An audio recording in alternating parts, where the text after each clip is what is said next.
talking about common threads, Amanda, one hmm common thread in a lot of your courses that you've done with Mental Health Academy is the idea that all mental health professionals, regardless of setting, need to be trained in addictions.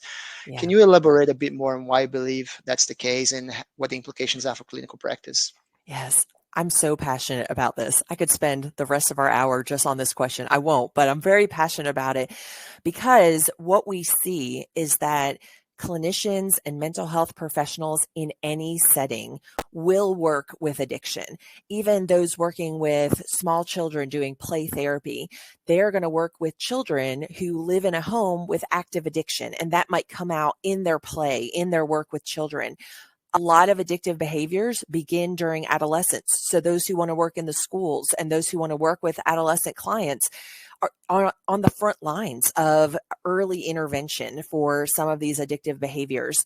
Colleges, I just looked up all of these stats for the credential course, but just looking at university settings globally, there is this uptick in substance use, especially in the US. We see a lot of binge drinking and other substance use in the college setting.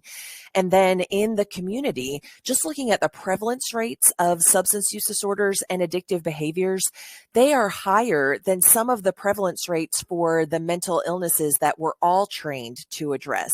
So I think for a long time, there was this really unfortunate separation between mental health clinicians and addictions professionals.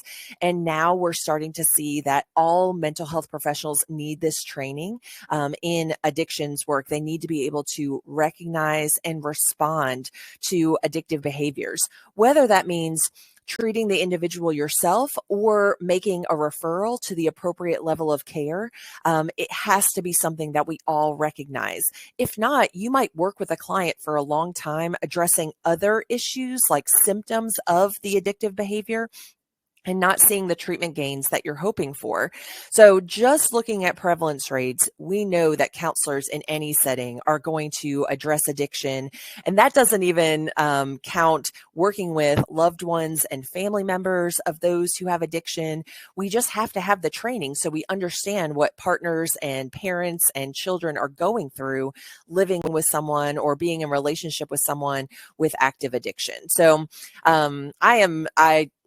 in my program, I teach the addictions class to school counselors, to undergrads, to clinical mental health counselors, because I just firmly believe if any setting that you're going to work in as a mental health professional, you need this training, and our clients need us to be trained in this area. So I feel very passionate about that it's not for just a small subset of mental health professionals. It's really all of our responsibility to be trained to recognize and respond to addiction.